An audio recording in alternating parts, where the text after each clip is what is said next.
불법 청약에 대해서 의해서 다 밝혀질 거거든요. 사실은 제가 이제 이런 얘기를 공개적으로 하게 되지 않기를 간절히 바랬는데 일이 이렇게 된 이상 혼례를 올리고 곧바로 좀 문제가 생겼습니다. 두 사람의 관계가 깨어진 상황이라 최악으로 치달았습니다. 그래서 당시 그다음 제가 불법 청약에 대해서 여기도 후보자님의 문제가 좀 있습니다. 제가 이 사건을 쭉 보면서요. 뭐 장남의 신용카드 자료니 무슨 교통카드니 출입 기록이니 이런 거를 굳이 안 봐도 대단히 큰 의혹들이 좀 있는 것 같아요.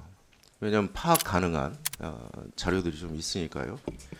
지금 이 시세 차익이 얻어진 건 사실이에요. 그렇죠? 네. 네.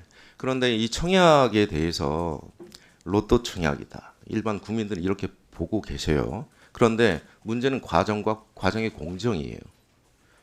자, 그다음 한번 볼까요? 지금 부양가족 수가 문제였어요. 제가 보기에는 무주택 기간하고 입주자 저축 가입 기간하고 이건 다 만점을 받으셨으니까요. 부양가족을 어떻게든 고점으로 유지를 해야 청약 당첨이 가능해요. 제가 보니까.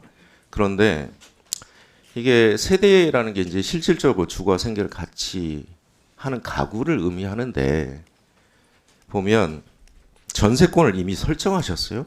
예를 들면 보통의 일반 서민들은 입주하고 그다음에 확정일자 받아요. 그러면 대항력이 생기니까 굳이 그럴 필요가 없어요. 하지 않는 일입니다.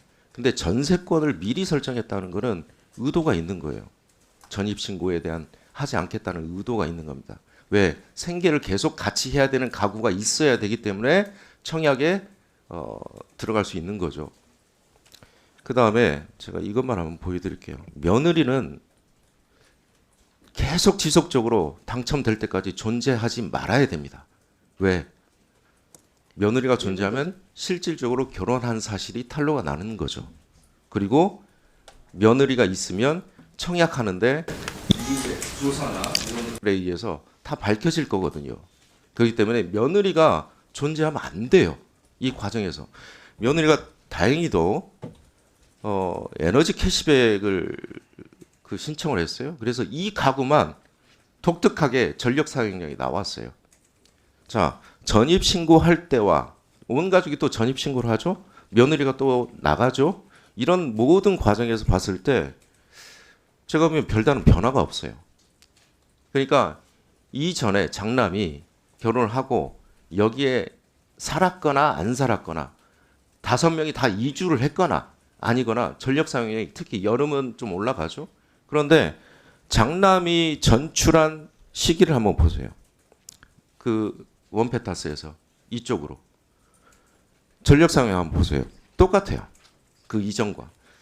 그래서 마치 5명이 유령처럼 돌아다녀요.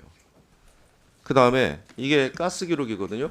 제가 금방 받아가지고 했는데 그러다 보니까 이 가스 사용량, 전력 사용량을 봤을 때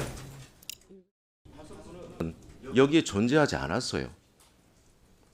어떻게 사셨는지 제가 모르겠는데 장남은 결혼을 했고 그 결혼한 사실 세대 수를 사실은 유지를 해야 되는 것 때문에 결혼 사실을 알리지 않았고 결혼 신고를 하지 않았고 그러면 저는 이혜원 후보자가 충분히 여기서 해명을 해야 된다고 봅니다. 네. 청약을 위해서 사실은 주택법 위반입니다. 이거 한번 해명해 주세요. 네, 네. 사실은 제가 이제 이런 얘기를 공개적으로 하게 되지 않기를 간절히 바랬는데 일이 이렇게 된 이상 저희 가족 얘기를 할 수밖에 없는 상황인 것 같습니다. 혼례를 올렸습니다. 2023년 12월에. 그리고 그때 계획은 장남 이제 부부로 될 걸로 알고 신혼집을 마련하는 게 저희 계획이었습니다. 그래서 용산집을 각자가 50%씩 내서 용산집을 마련했습니다. 전세를. 그런데 혼례를 올리고 곧바로 좀 문제가 생겼습니다. 두 사람의 관계가 깨어진 상황이라 최악으로 치달았습니다. 그래서 당시 저희는 그 혼례를 유지하기가 어렵다고 생각했습니다. 그리고 하여튼 여러 가지 좀 복잡한 일이 많았습니다. 사돈댁께도 너무 죄송한 일이지만 제가 이런 얘기를 공개적으로 국민들 앞에서 하는 것을 용서해 주시기를 바라면서 말씀을 드립니다.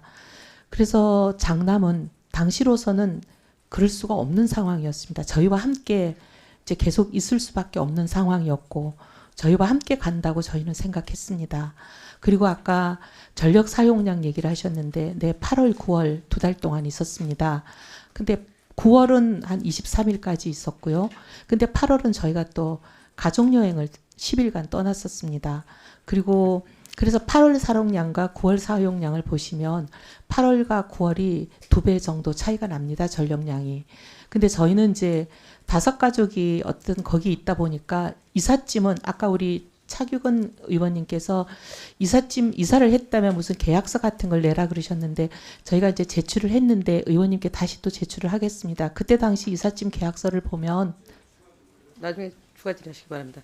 전 지금 깜짝 놀랐습니다. 제가 너무 깜짝 놀랐던 게 어제 뭐 기자가 저한테 그 자료 제출에 대해서 말씀하시길래 그 자료를 안 내시 펜타스 관련돼서 자료를 안 내실 경우에는 그 후보자가 그 아들 부부가 결혼을 했지만은 사이가 안 좋아서 우리 저 떨어져 있다가 그래서 지금은 뭐 사이가 원만해져서 같이 산다라고 답변할 수도 있는 거 아니냐라고 저는 그냥 기자에게 그냥 그렇게 얘기한 건데 오늘 후보자 답변이 이렇게 나오는 거 보고 너무 깜짝 놀랐습니다. 아, 제가 뭐 예지력이 있는 건지 모르겠습니다만은 하여튼